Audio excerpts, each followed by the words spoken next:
Hello friends, welcome back to my video. More video le स्वागतम जनाइছো आशा करिছো আপোনালোকে ভালে আছে friends আজিৰ আলোচ্য বিষয় হৈছে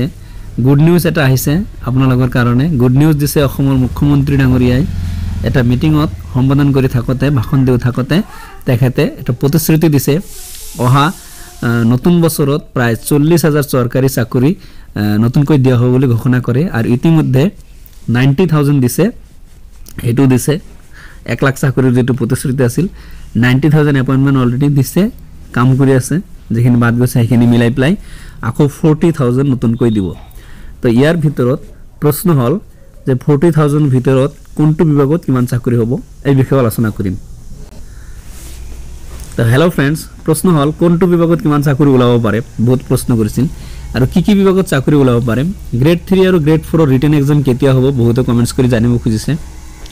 এলা প্ৰশ্নৰ উত্তৰ দিবলৈ চেষ্টা কৰিম সো ভিডিওটো হেকলৈকে চাব and one request to you channel নতুন হলে সাবস্ক্রাইব কৰিবলৈ নাপাহৰিব so let's start da video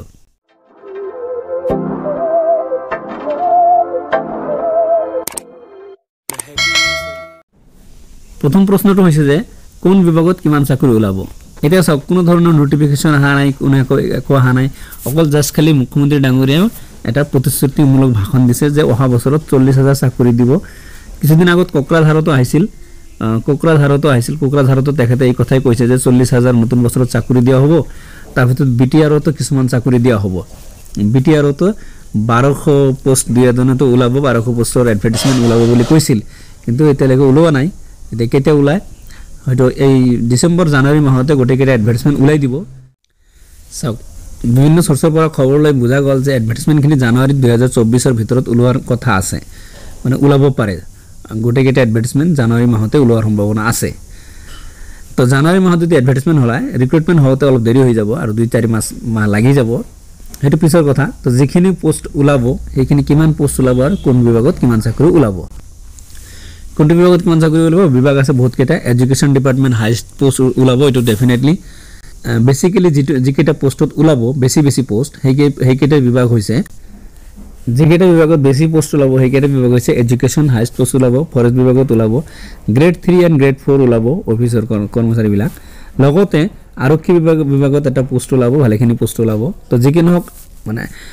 যিখিনি খবৰ পোৱা গৈছে বা সোৰ্স অনুযায়ী বিভিন্ন মানুহৰ আলোচনা কৰি বুজা গল তাতে এডুকেশন ডিপাৰ্টমেন্টত অলমোস্ট 40% ৰ পৰা 50% পোষ্ট ওলাব তাৰ মানে 40000 যদি হয় 40000 ৰ প্ৰায় বিলো 15000 এডুকেশন ডিপাৰ্টমেন্টতে থাকিব গতিকে এটো এটা এডুকেশন ডিপাৰ্টমেন্ট বা টেট সকলৰ কাৰণে ভাল খবৰ টেটৰ যেহেতু নিযুক্তি প্ৰসেসটো এতিয়া চেঞ্জ হৈছে টেটৰ ওপৰতে বেছি গুৰুত্ব দিয়া হৈছে বাকি প্ৰফেশনাল কোৱালিফিকেশন আৰু একাডেমিকত মাৰ্কৰ মান গুৰুত্ব দিয়া নাই প্ৰশ্ন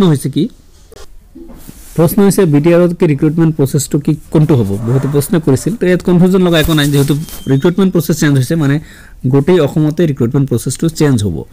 only যেটো প্ৰসেস অলৰেডি গভৰ্নমেন্ট আসাম গভৰ্নমেন্টে যেটো নোটিফিকেশন দিছে যে টেটৰ তেই অধিক গুৰুত্বপূৰ্ণ মাৰ্ক গতিকে ইয়াৰ পৰা 80% খিনি লোৱা হ'ব তো এটুই হ'ব আপোনাৰ বিটিআৰতে একে সেম প্ৰসেসতে হ'ব নেক্সট প্ৰশ্নটো কৰিছিল যে গ্ৰেড 3 আৰু গ্ৰেড 4 ৰিটেন এক্সাম কেতিয়া হ'ব ৰিটেন এক্সামটো কেতিয়া হ'ব